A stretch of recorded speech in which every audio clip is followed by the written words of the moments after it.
बढ़िया एकदम। I hope आप सभी अच्छे होंगे। मेरा नाम है श्रेया एंड एक बार फिर से आप सभी का स्वागत है हमारे नए वीडियो लेक्चर में। हमारा करंटली चैप्टर नंबर 3 चल रहा है जिसका नाम है पार्शियल डिफरेंशियल इक्वेशन।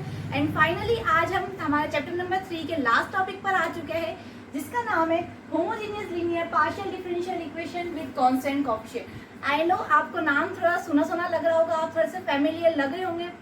अगर जिन बच्चों को ऐसा लग रहा है कि टॉपिक एकदम फ्रेश है उनके लिए मैं बता दूं, हमने चैप्टर नंबर 1 में एक टॉपिक पढ़ा था जिसका नाम है linear higher order differential equation with constant coefficients, जहां पर हमने CF एंड PI निकालना सीखा था। याद आ गया आप सभी को? तो ये वाला टॉपिक और जो चैप्टर नंबर 1 में हमने ये वाला टॉपिक पढ़ा था, ये दोनों थोड़े से फैमिलियर है एंड आपस में थोड़े से इंटरकनेक्टेड है। तो इस टॉपिक को स्टार्ट करने से पहले हम हमारे चैप्टर नंबर 1 के ये वाले टॉपिक को थोड़ा सा समझते हैं और आपस में दोनों को क्या करेंगे, हम कंपेयर करेंगे। तो आपको क्या होगा, दोनों ही टॉपिक्स अलग अलग डिफरेंशिएट हो जाएंगे। तो चलिए हमारे चैप्टर नंबर 1 का जो टॉपिक है जिसका नाम है higher order differential equation with constant coefficient, ये वाला टॉपिक हमने चैप्टर नंबर 1 में कंप्लीट किया था जिसका नाम था ऑर्डिनरी डिफरेंशियल इक्वेशन पार्ट 1। इसलिए मैंने कहा था कि जो हमारा चैप्टर नंबर 1 है ऑर्डिनरी डिफरेंशियल इक्वेशन पार्ट 1, वो सारे चैप्टर्स के लिए बेसिक रूट का काम करेगा। तो सारे बच्चे चैप्टर नंबर 1 को बहुत अच्छे से समझे, ठीक है। तो चलिए अब हम कंटिन्यू करते हैं। जब हमने चैप्टर नंबर 1 में ये वाला टॉपिक कंप्लीट किया था तब हमने ये देखा था कि हमारी जो डिफरेंशियल इक्वेशन थी वो कुछ इस टाइप की बनी थी, f of function of d into Y is equal to Q, जहाँ पर q क्या था, fx था। हमारा q क्या था, fx था। अब यहाँ पर गौर करने वाली बात यह है कि यहाँ इस टाइप की इक्वेशन में y क्या था, डिपेंडेंट वेरिएबल, जो कि डिपेंड कर रहा था किस पर, x पर।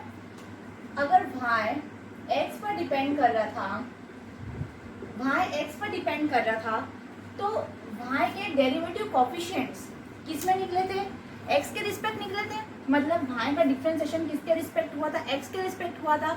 एंड जब डेरिवेटिव कोएफिशिएंट्स बने थे वो कैसे बने थे, d बाई dx के फॉर्म में, जिसको हमने डिनोट करा था किससे, d से। यहाँ पर d हमारा किसको डिनोट कर रहा है, d बाई dx को, डेरिवेटिव कोएफिशिएंट को डिनोट कर रहा है किसके रिस्पेक्ट, x के रिस्पेक्ट। तो वहाँ x का फंक्शन था तो उसका डिफरेंशियल कोएफिशिएंट किसके रिस्पेक्ट निकला, x के रिस्पेक्ट, क्योंकि वहाँ डिपेंडेंट वेरिएबल था जो कि डिपेंड कर रहा था x पर। आपको इतनी बात समझ में आई? ठीक है, बस इतनी बात है कि वहाँ यहाँ पर डिपेंडेंट वेरिएबल था जिसकी वैल्यू x पर डिपेंड कर रही थी, तो उसके डेरिवेटिव कोएफिशिएंट्स भी किसके रिस्पेक्ट निकले थे, x के रिस्पेक्ट। मतलब हमने जब y को डिफरेंशिएट करा तो किसके रिस्पेक्ट करा, x के रिस्पेक्ट। एंड उसी रिलेटेड हमारे डेरिवेटिव कोएफिशिएंट्स आए जिसको हमने डिनोट करा किससे, d से। तो f of d into Y, मतलब अगर मैं इंटू वाई करूँगी तो ये y हो जाएगा। ओके, कुछ इस टाइप के हमारे इक्वेशन में डेरिवेटिव कोएफिशिएंट्स आए थे। ठीक है, आपको इतना समझ में आया? तो चलिए अब राइट हैंड साइड q क्या था, fx था। मतलब q भी फंक्शन किसका था, x का था। क्यों? क्योंकि y डिपेंडेंट वेरिएबल था और y डिपेंड कर रहा था x पर। तो राइट हैंड साइड में हमारा किस टाइप का फंक्शन आया, x का ही आया, जो कि x पर डिपेंड कर रहा था। आपको बातें समझ में आ रही है? मैं इसीलिए बार बार रिपीट कर रही हूँ ताकि आप जब ये वाली इक्वेशन से हम कंपेयर करेंगे तो आपको बहुत इजीली समझ में आ जाएगी। ठीक है, यहाँ पर देखिए जब y डिपेंड कर रहा था x पर, y डिपेंडेंट वेरिएबल था और x इंडिपेंडेंट वेरिएबल था।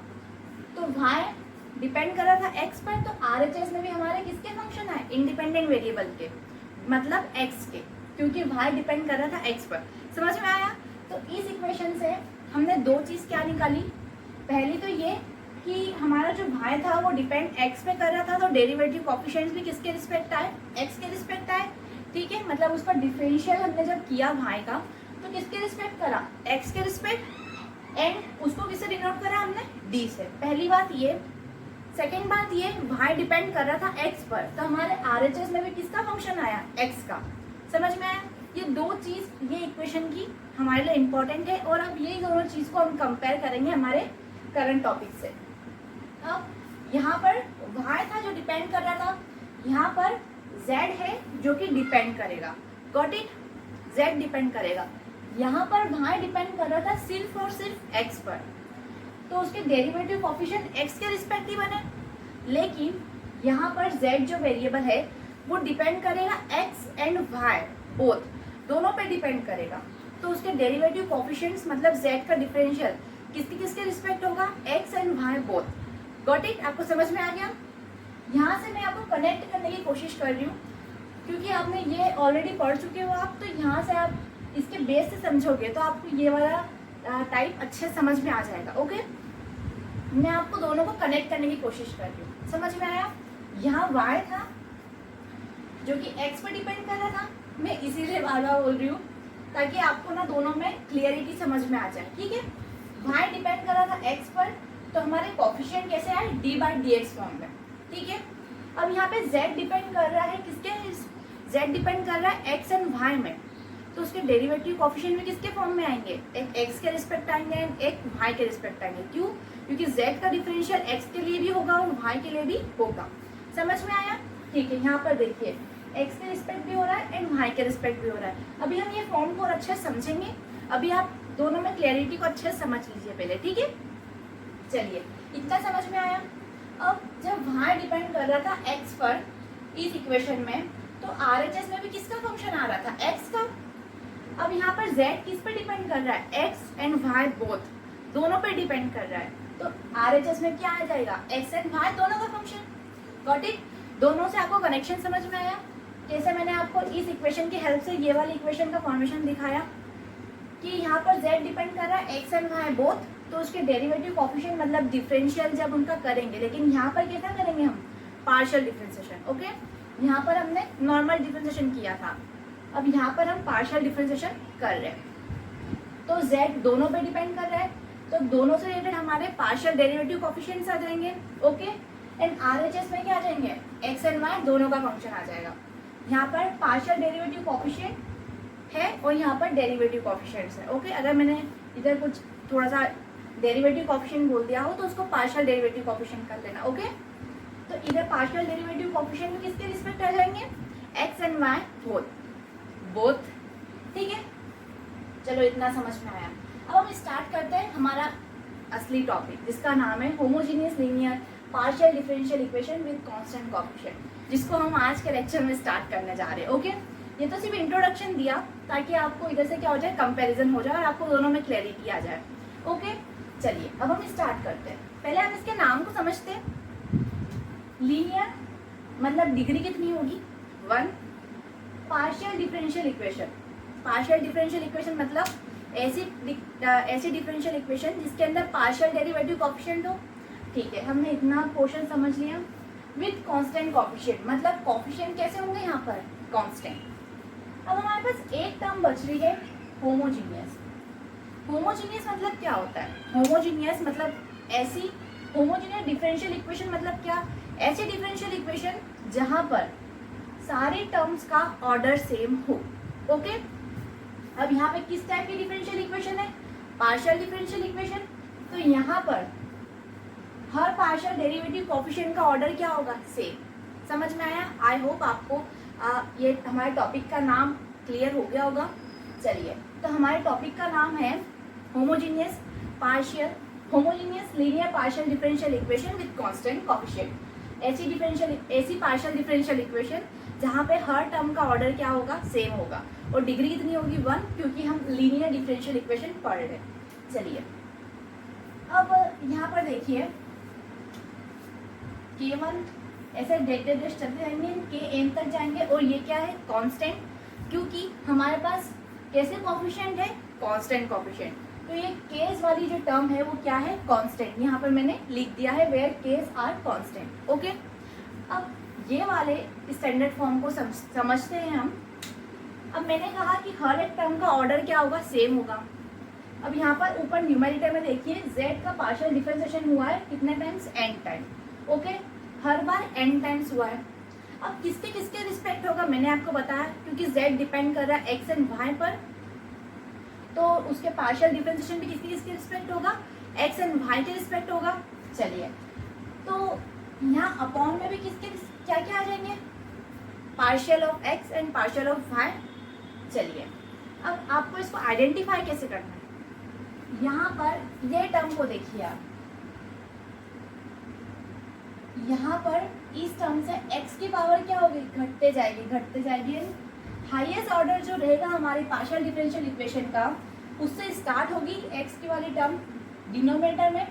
ये वाली टर्म की मैं बात कर रही हूँ, ये घटते हाईएस्ट ऑर्डर से स्टार्ट होगी एंड घटते कहाँ तक जाएगी, 0 तक जाएगी। एंड सिमिलरली y की पावर मैं यहाँ डिनोमिनेटर में बोल रही हूँ, पार्शियल ऑफ 0 लिख सकते हैं इसको, y 0। तो ये वाली पावर बढ़ते जाएगी एंड हाईएस्ट ऑर्डर तक पहुंच जाएगी। समझ में आया? मैं ऐसी पावर नहीं बोल रही हूँ, यहाँ पर पार्शियल डेरिवेटिव का साइन भी लगा हुआ है। तो ये वाली टर्म को मैं आपसे डिनोट करने के लिए बता रही हूँ कि x की पावर यहाँ क्या होगी, घटते जाएगी अपॉन में पार्शियल का डेरिवेटिव कोएफिशिएंट के साथ, एंड y की पावर क्या हो जाएगी, बढ़ते जाएगी। किसके साथ, पार्शियलिटी डेरिवेशन का जो सिंबल है उसके साथ। ओके, समझ में आया आपको? चलिए अब मेन बात पर आते हैं, इसे हटा देते हैं, इसको रब करना पड़ेगा। अब यहाँ पर derivative coefficient D by D x के फॉर्म में थे, तो जिसको हमने डिनोट कर लिया डी, गॉट इट। अब यहाँ पर पार्शियल डेरिवेटिव कोएफिशिएंट, यहाँ पर derivative coefficient D by D x form में थे और एक ही था, तो हमने डी को डिनोट कर लिया। यहाँ पर हमारे जो पार्शियल डेरिवेटिव कोएफिशिएंट थे वो किस टाइप के हैं, डेल बाय डेल एक्स भी है and del by del Y भी है। दो टाइप के हैं, क्योंकि z का पार्शियल डिफरेंशिएशन किसके रिस्पेक्ट हो रहा है, 2 के रिस्पेक्ट हो रहा है। किसके, इसके x एंड y के रिस्पेक्ट। तो यहाँ पे हमारे पास 2 चीज हो जाएगी, del by del x and del by del Y.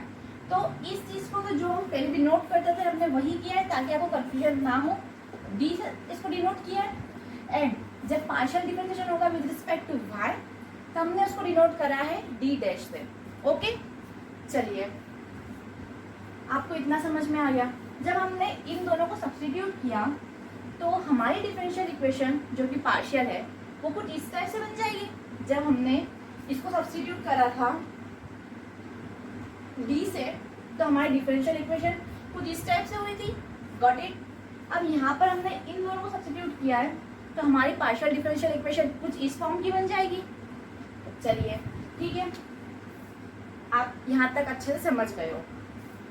अब इस टाइप की डिफरेंशियल इक्वेशन का कंप्लीट सॉल्यूशन क्या होता है, y equals to CF plus PI। समझ में आया? और LHS में y क्यों लिखते थे हम, क्योंकि y डिपेंडेंट वेरिएबल था। अब इस टाइप की डिफरेंशियल इक्वेशन में हमारा डिपेंडेंट वेरिएबल कौन सा है, z। तो यहाँ पर कंप्लीट सॉल्यूशन क्या हो जाएगा, z equals to CF plus PI। Okay, ये हमारा कंप्लीट सॉल्यूशन हो जाएगा।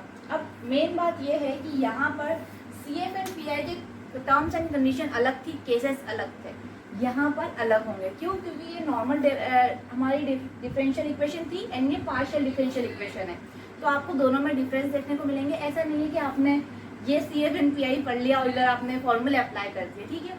इसके टर्म्स एंड कंडीशन अभी हम देखेंगे इस लेक्चर में।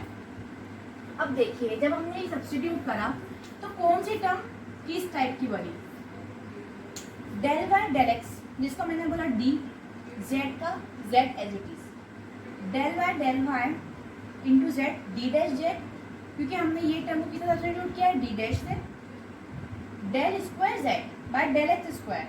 तो ये वाले टर्म को हमने क्या सपोज किया है, डी, तो ये डी स्क्वायर इंटू जेड हो जाएगा। सिमिलरली हम इसका डी डैश जेड भी निकाल सकते हैं। अब यहाँ पर देखिए, यहाँ पर स्क्वायर है एंड यहाँ पर पावर 1 1 है, तो ऑब्वियस बात है ये इसको हम ऐसा लिख सकते हैं, एक बार del of del x and एक बार del of del Y into z. Okay, तो इसको हम लिख देंगे डी, इसको लिख देंगे डी डैश और इसको एज इट इज। तो ये समझ में आ गया। अब ये वाली टर्म को देखिए, यहाँ पर पावर 3 है एंड यहाँ 2 है एंड यहाँ 1 है। तो अब आपको ये समझना होगा कि यहाँ पर x का स्क्वायर है, तो x वाली टर्म को हम किसे डिनोट करा हमने, d से।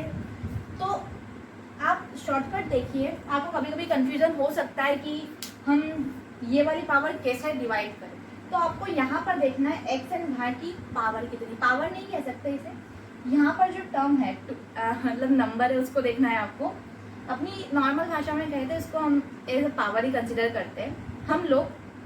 चलिए ठीक है, तो यहाँ पर हम देखते हैं, आप समझ रहे हैं ना मैं किसको डिनोट कर रही हूँ। चलिए यहाँ पर देखिए, यहाँ पर x की पावर कितनी है 2, तो x वाली टर्म हमने किससे डिनोट करी है d से।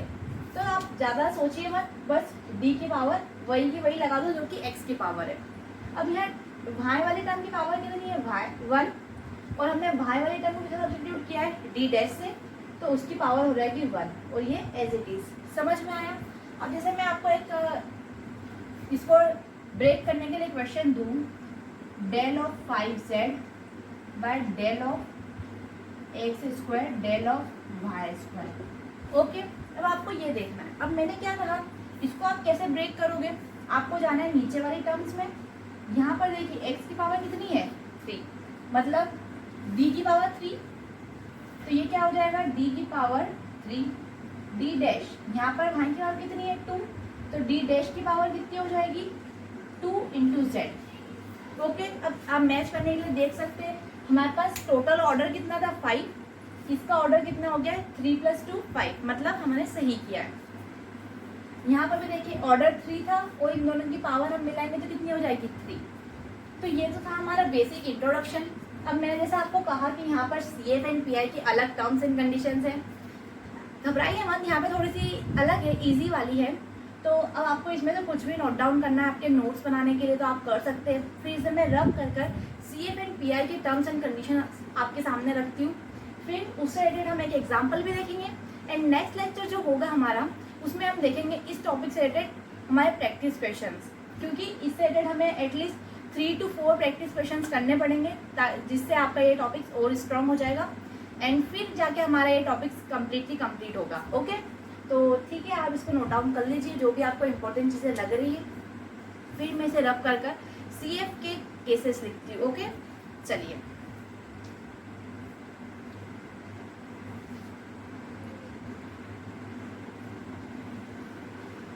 सो गाइस, ये रहे हमारी CF रिलेटेड केसेस। उसको आइए हम समझते हैं कि CF रिलेटेड केसेस कैसे है और कैसे अप्लाई करना है। ठीक है, चलिए अब यहाँ पर देखिए ऑक्सिलरी इक्वेशन का फॉर्मेशन कुछ इस टाइप से किया है। अब आप जब पुराने टॉपिक को याद करोगे तो आपको पता होगा कि जहाँ पर हम d की वैल्यू थे वहाँ पर हम m सब्स्टिट्यूट करते थे। ठीक है, पर आप सोचोगे कि यहाँ पर d एंड d डैश दोनों है तो हम किसको क्या सब्स्टिट्यूट करें। इसके लिए ये सॉल्यूशन है कि आपको d को सब्स्टिट्यूट करना है m से, जो कि हम पहले भी करते थे, एंड d डैश को आपको सिंपली पुट कर देना है 1। ठीक है, समझ में आया। आपको ऑक्सिलरी इक्वेशन का फॉर्मेशन किस टाइप से करना है, जो आपका फंक्शन बनेगा d एंड d डैश का, वहाँ पर भी आपको सब्स्टिट्यूट करना है d = m and d dash = 1 और इक्वल टू कर देना है 0 के। ठीक है, अब आप इसको जब सॉल्व करोगे फर्दर तो आपको क्या मिलेगी, m की वैल्यू मिलेगी। जैसे हमको वहाँ पर भी m की वैल्यू मिलती थी और यहाँ पर भी आपको फर्दर जब आप सॉल्व करोगे तो आपको m की वैल्यू फाइंड आउट करना है। अब यहाँ पर कॉम्प्लीमेंट्री फंक्शन को फाइंड आउट करने के लिए दो हमारे पास केसेस है। सिंपली जब आपके दोनों रूट्स जितने भी मतलब आपके रूट्स है वो या तो अलग अलग हो, मतलब इक्वल नहीं हो। एक पहला केस ये है जहाँ पर सारे आपके रूट्स कैसे हो, अनइक्वल हो। एंड सेकेंड केस ये है जब आपके रूट्स इक्वल हो। यहाँ पर सिर्फ दो ही केसेस हमें स्टडी करना है CF निकालने के लिए। ठीक है, अब पहला केस है हमारा जब हमारी ऑक्सिलरी इक्वेशन के रूट्स रियल एंड डिफरेंट हो, मतलब m1 is not equals to m2। आपके जितने भी रूट्स हो आप ले सकते हो, पर दोनों मतलब सारे कैसे होना चाहिए, डिफरेंट होना चाहिए। ठीक है, जब आपका CF क्या होगा, z = f1 y + m1x जो हमारे फर्स्ट वाले रूट की वैल्यू है, प्लस f2 y + m2x जो हमारे सेकेंड वाले रूट की वैल्यू है। सिमिलरली आप जो जितने आपके रूट्स आएंगे उसी टाइप से आप ऐड करके अलग एक्स्ट्रा टर्म्स भी लिख सकते हो। ठीक है, जैसे आपका एक और 3 रूट्स आए m1 m2 एंड m3, तो आपका एक टर्म और क्या बनेगी, प्लस f3 ब्रैकेट में y + m3x। इसी टाइप से सिमिलर टर्म्स ही बनेगी। ओके, तो चलिए आपको ये वाला केस समझ में आ गया जब हमारे रूट्स कैसे हो, अनइक्वल हो एंड रियल हो। कैसा सिंपल करना है आपको, z = f1 ब्रैकेट में y + m1x जो हमारे फर्स्ट वाले रूट की वैल्यू है, and plus f2 y + m2x। ठीक है, सिमिलरली आप जितने भी आपके रूट्स हो उसके अकॉर्डिंग आप अरेंज कर सकते हो। तो हमारे पास सेकंड केस आता है जो कि है जब हमारे रूट्स क्या हो, इक्वल आ जाए। ठीक है, इक्वल वाले केस में आपको क्या करना है, सपोज हमने दो रूट्स निकाले और दोनों की वैल्यू सेम आ गई, लेट सपोज m आई है। तो उसके लिए आपको क्या करना है, z is equals to f1 y plus m1x plus x f2 y plus mx। Okay, ये दोनों टर्म्स तो वैसे की वैसी है, मतलब अगर हमारे दो रूट्स भी आते हैं सपोज m1 एंड m2, तो हम यही टर्म लिखते हैं x को छोड़कर, पर हमारे दोनों रूट सेम है तो हमने क्या करा, सिर्फ x का मल्टीप्लाई कर दिया। ठीक है, ये रूल से आपको याद करने पड़ेंगे। और ये दोनों केसेस में हमारे CF ये होंगे, जब हमारे रूट्स रियल एंड डिफरेंट हो तो हमारा CF ये होगा, z is equal to f1 y plus m1x plus f2 bracket में y प्लस m2x। ठीक है, और जब हमारे रूट्स इक्वल आ जाएंगे तो हमारा CF क्या होगा, z is equal to f1 y plus mx plus x into f2 y plus mx। ये होगा हमारा CF। ये होगा कब, जब हमारे रूट्स रियल एंड डिफरेंट रहेंगे, और यहाँ पर जब होंगे हमारे रूट्स कैसे होंगे, इक्वल होंगे। हमारे पास अभी CF के इस टॉपिक के लिए दो ही है केसेस। अब हम पर्टिकुलर इंटीग्रल के केसेस पढ़ते हैं कि उस पर्टिकुलर इंटीग्रल के कितने केसेस होंगे एंड कितने टाइप से हमें उसके कंडीशंस वगैरह बनानी पड़ेगी। ओके, तो आपको ये चीज़ आप नोट डाउन कर लीजिए, फिर मैं इसे रब करके पर्टिकुलर इंटीग्रल के केसेस आपके सामने रखती हूँ and then we will solve a question. Okay, चलिए ठीक है, आप इसको नोट डाउन कर लीजिए।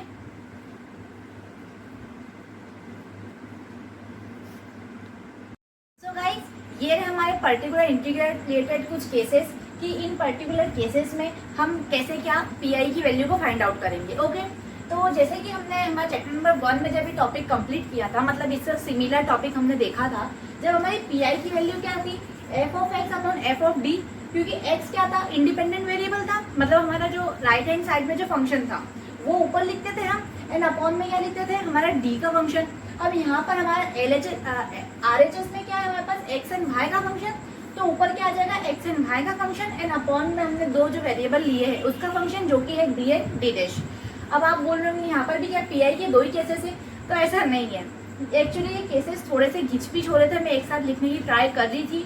हमारे पास टोटल 5 to 6 केसेस है, तो अभी मैंने सिर्फ दो ही लिखे हैं।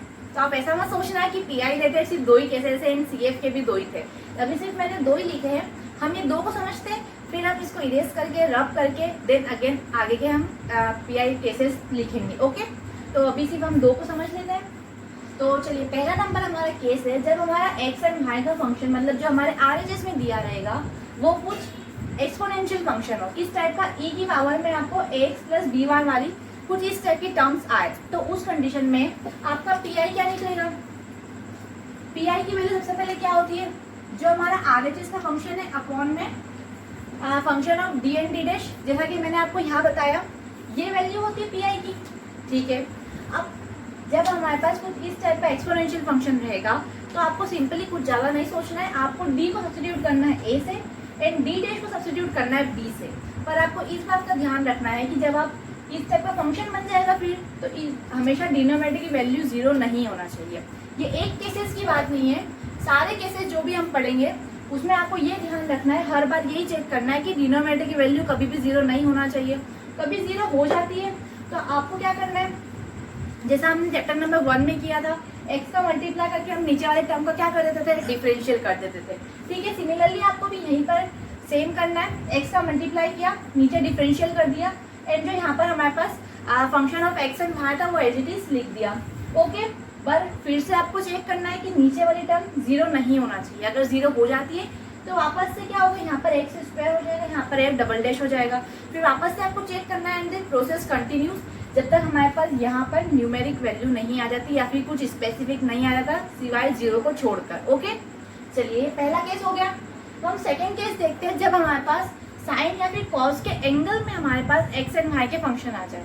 ओके, जैसे sine x plus b y और cos x plus b y, कुछ इस टाइप के अगर हमें एफ ऑफ एक्स वाई मतलब फंक्शन ऑफ एक्स वाई जो हमें गिवन रहेगा, अगर वो कुछ इस टाइम का रहता है, इस फॉर्म का रहता है साइन और कॉस के फॉर्म का, तो हमें क्या करना है, जब हमारा पी आई होगा इधर साइड, सपोज हमारे पास sine x plus b y, मैं इससे रिलेटेड सॉल्व कर रही हूँ, अगर ये वाला कॉस वाला भी एंगल आता है तो सेम प्रोसीजर से ही सॉल्व होगा।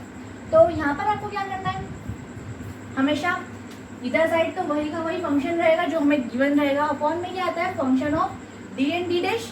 अब आपको यहाँ पर क्या करना है, डी स्क्वायर को सब्स्टिट्यूट करना है माइनस ऑफ ए स्क्वायर से, डी डैश को सब्स्टिट्यूट करना है माइनस ऑफ बी स्क्वायर से, एंड डी डैश को सब्स्टिट्यूट करना है माइनस ऑफ ए बी से। ओके, आपको ये बात ध्यान रखना है कि डी को सब्स्टिट्यूट करा माइनस ऑफ ए स्क्वायर जो हमारे पास एक्स के साथ एंगल रहेगा उसके साथ, डी डैश को सब्स्टिट्यूट करना है माइनस ऑफ बी स्क्वायर के साथ, मतलब जो हमारे पास वाई के पास जो कोफिशिएंट है उसके साथ, then D and D dash को सब्स्टिट्यूट करना है ए एंड बी के साथ। ओके, शायद तक मैं इसमें कुछ आगे पीछे बोलती, डी स्क्वायर को सब्स्टिट्यूट करना है जो एक्स का कोफिशिएंट है वो। ओके, चलिए ये जब हम सब्स्टिट्यूट कर लेंगे तो हमारे पास फंक्शन कुछ ऐसा बन जाएगा। अब मैंने आपको ये वाले केस में बताया कि हमेशा डिनोमिनेटर को आपको चेक करना है वो क्या जीरो तो नहीं हो रहा है, और अगर जीरो हो रहा है तो आपको इस टाइप की प्रोसीजर आपको आगे बढ़ानी है। ओके, अब ये टाइप का फंक्शन है और आपको ध्यान रखना है कि ये नॉट इक्वल टू जीरो होगा, मतलब आपको बाहर कंडीशन में ये चेक करना है कि डिनोमिनेटर कभी भी जीरो नहीं आए। ओके, फिर ये हमने सब्स्टिट्यूट कर दिया, फिर आपको उसको फर्दर सॉल्व करोगे तो आपको पीआई मिल जाएगा। ओके, तो ये तो हो गए हमारे दो केसेस।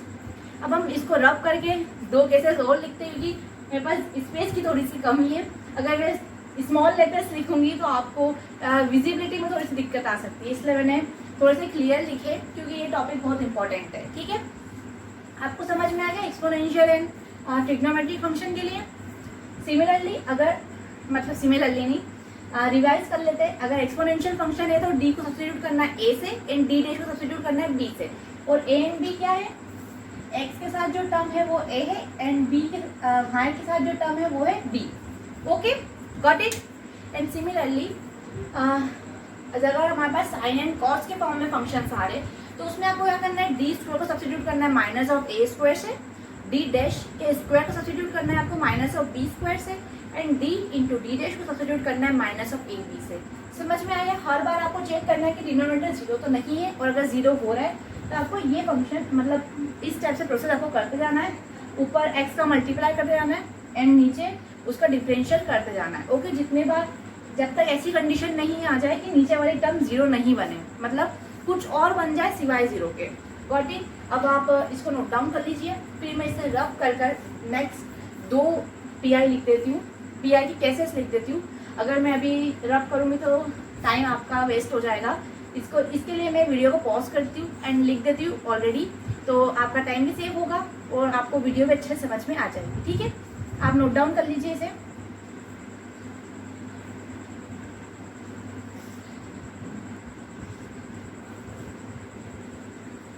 सो गाइस, ये रहे हमारे पर्टिकुलर इंटीग्रल के रिलेटेड केसेस जिसको अब हम डिस्कस करने जा रहे हैं। एक सेकेंड के नंबर चेंज कर देते हैं, ये थर्ड वाला है एंड ये फोर्थ वाला है।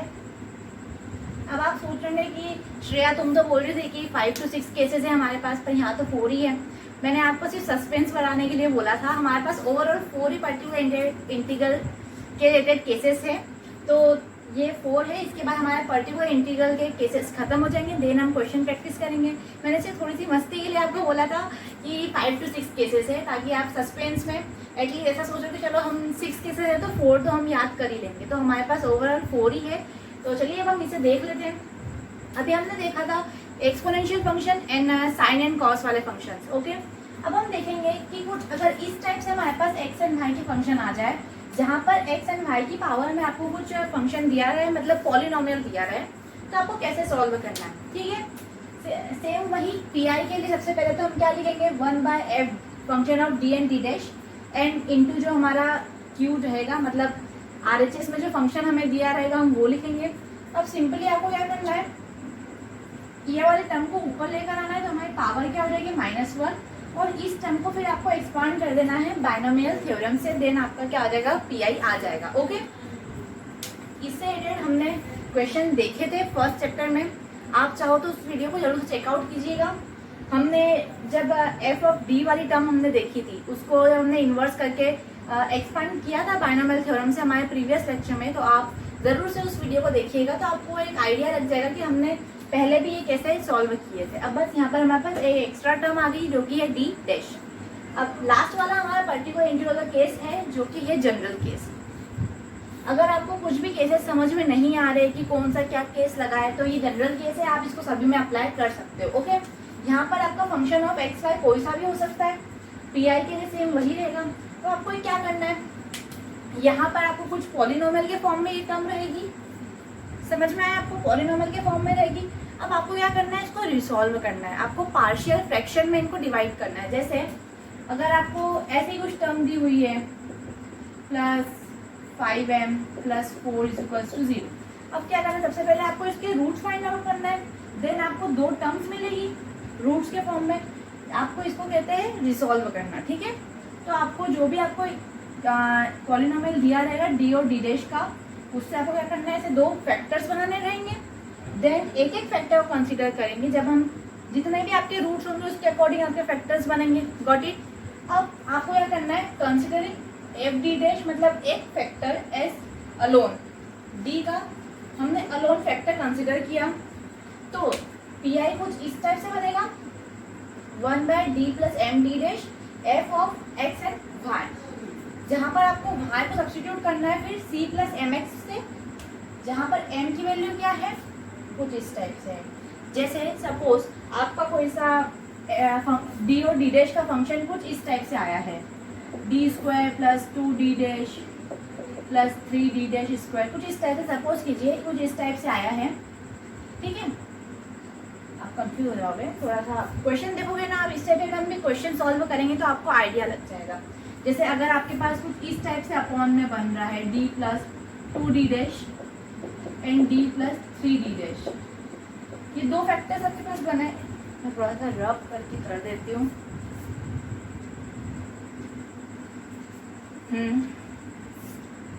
देखना है ना, समझने की कोशिश कीजिएगा। अगर आपको समझ में नहीं भी आता है तो कोई बात नहीं, जब हम इससे रिलेटेड क्वेश्चन सॉल्व करेंगे तो आपको बेटर एक्सप्लेनेशन मिल जाएगा। ओके, अब सपोज हमारे पास ये टर्म आ रही है अपॉन में d plus 2d dash and d plus 3d dash, कुछ इस टाइप के फॉर्म में आप इसको क्या कर सकते हो, रिसॉल्व कर सकते हो। जो भी आपको अपॉन में पॉलिनोमियल दिया रहेगा उसको आपको ब्रेक डाउन करना है किसमें, फंक्शंस में, जिसको हम बोलेंगे पार्शियल फ्रैक्शन में आपको क्या करना है, ब्रेक डाउन करना है। और ये सिमिलरली आप रूट्स की हेल्प से कर सकते हो, मैं आपको क्वेश्चन से बताऊंगी आपको कैसे ब्रेक डाउन करना है। ठीक है, फिर आपको क्या करना है, आपके पास यहाँ कुछ एफ ऑफ एक्स वाई लिखा रहेगा। ओके, अब आपको क्या करना है, पहले एक फैक्टर को लेना है अलोन, सबसे पहले इसको सिर्फ बाहर रहने देंगे और सिर्फ इस चीज़ के लिए हम ये वाली चीज़ लगाएंगे। देन इसको फर्दर सॉल्व करेंगे, फिर इसके लिए जो भी वैल्यू आएगी फिर उसको सॉल्व करेंगे। समझ में आया? आई नो आपको थोड़ा सा भी टफ लग रहा होगा कि क्या बोल रहे हो श्रेया, ऐसा वैसा, तो इसको जब हम क्वेश्चन देखेंगे ना तो उसको हम अच्छे से समझेंगे। अभी आप सिर्फ इसको फॉर्मूला को याद कर लीजिए क्योंकि ये हमारे लिए बहुत यूजफुल है। ओके, इसको अभी आप रहने दीजिए, हम क्वेश्चन में देखेंगे इसे। अभी आप सिर्फ इसे नोट डाउन कर लीजिए, जब इसका सही टाइम आएगा ना तो हम इसको अच्छे से समझ लेंगे।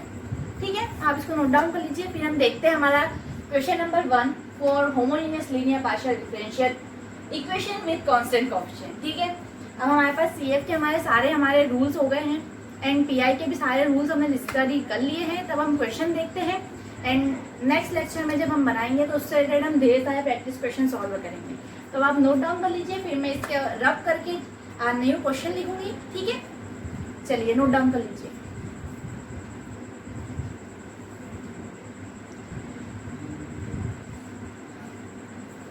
सो गाइस, पहले क्वेश्चन को स्टार्ट करने से पहले मुझे एक और चीज़ मिली जो आपको पता होना चाहिए। कभी कभी question R, S and T के फॉर्म में भी आ जाते हैं, तो आपको ये ध्यान रखना है कि जब पार्शियल डिफरेंशियल इक्वेशन के टॉपिक को स्टार्ट किया था, मतलब हमारे चैप्टर को स्टार्ट किया था, तब हमने ये देखे थे कि R किसको डिनोट करता है, S किसको डिनोट करता है एंड T किसको डिनोट करता है। तो इसीलिए कभी कभी क्वेश्चन इस फॉर्म में भी आ जाते हैं, तो इसके लिए आपको पता होना चाहिए। तो इसके लिए आपको एक बार रिवाइज करवा देती हूँ मैं। R मतलब होता है Z का पार्शियल डिफरेंशियल सेकेंड 2 बार with respect to x। Okay, del square Z by del x square. Okay, तो ये क्या हो जाता है, इक्वल टू में ये इसकी वैल्यू क्या हो जाएगी, D square z. Got it? Similarly क्या होता है, एस किसको डिनोट करता है, del square Z by del x del Y, तो इसकी वैल्यू क्या हो जाएगी, D into D dash z. Okay, ये वैल्यूज मैंने आपको निकालना अभी स्टार्टिंग के लेक्चर में बता दी थी, मतलब अभी जब हमारा लेक्चर स्टार्ट हुआ था तब हमने इसको अच्छे से समझ लिया था। मतलब ये देख लीजिए कि आर किसको कहता है, एस किसको डिनोट करता है, टी किसको डिनोट करता है। आर डिनोट करता है del square Z by del x square, जिसकी वैल्यू हो जाएगी डी स्क्वायर जेड। एस किसको डिनोट करता है, del square Z by del x del y, जो कि हो जाएगा D D dash z. T किसको डिनोट करता है, del square Z by del y square, तो ये हो जाएगा डी डैश का स्क्वायर इंटू जेड। ओके, ये एक्स्ट्रा चीज थी जो आपको पता होना चाहिए। तो अब हम क्वेश्चन स्टार्ट करते हैं, ठीक है, आप इसको नोट डाउन कर लीजिए, फिर हम क्वेश्चन को स्टार्ट करते हैं। चलिए इसे हम रफ कर देते हैं और हम क्वेश्चन को लिखते हैं। चलिए, हमारा question number 1 for this topic is del square Z by del x square plus 2 del square Z by del x del y plus del square Z by del y square is equals to e to the power 3x plus 2y। Del square Z by del x square plus 2 del square Z by del x del y and del square Z by del y square is equals to e to the power 3x plus 2y। तो ये रहा आपका पहला question. आप video को pause करके सबसे पहले इसे ट्राई कीजिए जब तक मैं मार्कर में इंक डाल देती हूँ। ओके, वीडियो को पॉज करके जरूर से ट्राई कीजिएगा, फिर मैं मार्कर में इंक डालकर आपको सॉल्व करवाती हूँ। ओके,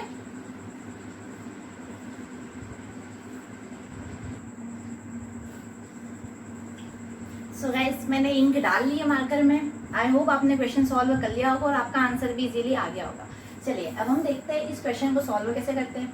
सबसे पहले तो हम क्या करेंगे, जैसा मैंने बताया था डी एंड डी डैश के फॉर्म में इक्वेशन को कन्वर्ट करेंगे। तो हमको पता है कि ये चीज let del by del x is equals to D and del by del y is equals to D dash. ठीक है, पहले हमें बताना पड़ेगा कि एटलीस्ट हम किसको क्या सपोज कर रहे हैं। ठीक है, तो हमने सपोज कर लिया, फिर हम क्या करेंगे, देन ये क्या बन जाएगा हमारे पास D square plus 2 D D dash plus D dash का whole square into z is equals to e to the power 3x plus 2y। समझ में आया? मैंने क्या करा, यहाँ से कॉमन z को निकाल कर यहाँ लिख दिया एंड देन इसके सिंबॉलिक फॉर्म को हमने रिप्रेजेंट कर दिया। जैसे यहाँ पर del square Z by del x square था, इसको हम डी स्क्वायर लिख सकते थे। यहाँ पर हम इसको डी एंड डी डैश लिख सकते थे एंड यहाँ पर del square by del y square को हम डी डैश का होल स्क्वायर लिख सकते थे। अब हमारे पास ये किस फॉर्म में बन चुकी है, इस फॉर्म में बन चुकी है जहाँ पर डी डैश का function D and D dash का फंक्शन जेड से अलग हो गया। ठीक है, एंड हमारे पास ये हमारे पास क्या है, एफ ऑफ एक्स वाई। अब हम सी एफ निकालने के लिए क्या करेंगे, 4 सी एफ ऑक्सिलरी इक्वेशन बनाएंगे। ठीक है, ऑक्सिलरी इक्वेशन के लिए हम क्या करेंगे, put D is equals to n and D dash is equals to 1। Auxiliary equation के लिए हम ये करेंगे, तो हमारे पास ऑक्सिलरी इक्वेशन क्या बनेगी, m square plus 2m plus 1 is equals to 0। अब इसके हम रूट्स निकालेंगे। ये आपको किस फॉर्म में दिख रहा है, ये बन जाएगा m प्लस 1 का whole square is equals to 0। ठीक है, तो हमारे पास क्या वैल्यू आ जाएगी, m is equals to minus of 1 and m is equals to minus of 1। ठीक है, इसको आप जब ब्रेक डाउन करके सॉल्व करोगे तो हमारे पास ये वैल्यूज है। ये रूट्स कैसे हैं, रियल बट इक्वल। समझ में आया? अब हमारे पास यहाँ पे कौन सा केस लगेगा, सी एफ का केस नंबर 2, जहाँ पर हमारे रूट्स रियल भी है लेकिन कैसे हैं, आपस में इक्वल है। सी एफ की वैल्यू क्या हो जाएगी हमारे पास, इसे मैं रफ कर देते हैं, यहाँ से हम रफ करते हैं ताकि हम उधर पी आई सॉल्व कर लेंगे। चलिए, तो हमारे पास सी एफ क्या हो जाएगा, इस कंडीशन में हमारे पास सी एफ क्या होता है, F1 y प्लस mx ये होता है। अब हमारे पास m की वैल्यू क्या है, -1, तो यहाँ पर क्या हो जाएगा -x, ठीक है। अब केस हमारे पास रियल एंड इक्वल का है, तो हमारे पास ये हो जाएगा x f2 y minus x, ये हो गया हमारे पास CF। अब हमें किसको निकालना है, PI को फाइंड आउट करना है। चलिए PI को फाइंड आउट करते हैं। हमारे पास इसकी कोई नीचे नहीं है, ये हमारे पास CF हो गया। अब हम साइड से क्या करते हैं, PI को फाइंड आउट करते हैं। PI का फॉर्मूला होता है f of x y upon f D and D dash का फंक्शन। तो यहाँ डी डैश का फंक्शन हम लिखते हैं D square plus 2d D dash plus D dash का होल स्क्वायर इंटू फंक्शन क्या है हमारे पास e की पावर 3x प्लस 2 है। अब इसके लिए क्या लगेगा हमारा PI का केस नंबर 1, जहाँ पर हमारा जो फंक्शन है वो किस फॉर्म में, एक्सपोनेंशियल फॉर्म में है। तो इस केस में हम क्या करते हैं, simply d is equals to a and d dash is equals to b put up करते हैं। पर क्या कंडीशन है कि नीचे वाली टर्म हमारे पास 0 नहीं होना चाहिए। तो हम चेक कर लेते हैं कि क्या ये वैल्यू 0 रखने पर 0 तो नहीं आ रही है। तो यहाँ रखेंगे हम 1 के अपॉन में d की जगह पे क्या रखना है, a, और a की वैल्यू क्या है हमारे पास 3, तो ये कितना हो जाएगा 3 का square 9 plus 2 into a into b, ठीक है। तो क्या हो जाएगा, इसकी वैल्यू हो जाएगी हमारे पास 3, d की वैल्यू हो गई 3 एंड d डैश की वैल्यू हो गई 2। तो ये क्या हो जाएगा 2 इंटू 3 इंटू 2 प्लस 2 का स्क्वायर। अब सारी टर्म पॉजिटिव में है तो ये नेगेटिव 0 तो नहीं बन रही है, देख लेते हैं। ये क्या है 9 प्लस 4 प्लस 3 प्लस 6 प्लस 12, ये कितना हो रहा है 30 प्लस 12 दैट इज 25। ये 0 नहीं बन रहा है तो हम इस केस को कंसिडर कर सकते हैं, ठीक है। ये हो गया। अब यहाँ पर ऊपर वाली चीज हमारे पास ऐसी चीज रहेगी जो कि क्या है e to the power 3x plus 2 है। देन अब अपॉन में क्या हमारे पास वैल्यू आ रही है 25 into e to the power 3x plus 2 है, और यही क्या है हमारे पास PI। अब हमारे पास CF भी आ गया है, PI भी आ गई है, तो कंप्लीट सॉल्यूशन क्या होता है Z is equal to CF plus PI। चलिए अब हम वैल्यू पुटअप कर देते हैं और हमारा कंप्लीट सॉल्यूशन लिख देते हैं। Z इज इक्वल्स टू, यहाँ पर लिखते हैं Z is equals to CF plus PI, okay. तो हमारे पास कंप्लीट आंसर क्या होगा, CF जो कि हमारे पास है F1 y minus x plus x F2 y minus x plus 1/25 e to the power 3x plus 2 है, और ये क्या हो जाएगा हमारा कंप्लीट आंसर, ठीक है। एक बार आंसर मैच कर लेते हैं हम। कौन सा क्वेश्चन है, चलिए ठीक है, आंसर सेम है, हमारा आंसर सही आया है। तो आज की वीडियो में हमने क्या देखा, homogeneous linear partial differential equation with constant coefficient का इंट्रोडक्शन देखा हमने, एंड उससे रिलेटेड हमने CF एंड PI के केसेस डिस्कस किए, एंड एग्जांपल के लिए हमने एक क्वेश्चन भी सॉल्व करके देख लिया। अब हम नेक्स्ट लेक्चर में क्या करेंगे, इसके ढेर सारे प्रैक्टिस क्वेश्चन सॉल्व करेंगे, क्योंकि अगर मैं इसमें और क्वेश्चंस करवाऊंगी तो वीडियो थोड़ी सी लेंथी हो सकती है। तो जब तक आप इस वीडियो को रिवाइज कीजिए, एंड नेक्स्ट डे हम क्या करेंगे, अब इससे रिलेटेड हम क्वेश्चन सॉल्व करेंगे, ठीक है। तो आई होप आपको ये क्वेश्चन समझ में आ गया होगा, और इसी टाइप के क्वेश्चन हम देखेंगे हमारे नेक्स्ट वीडियो में। सो अब हम मिलते हैं नेक्स्ट वीडियो में। तो till then take care, goodbye, thank you for watching.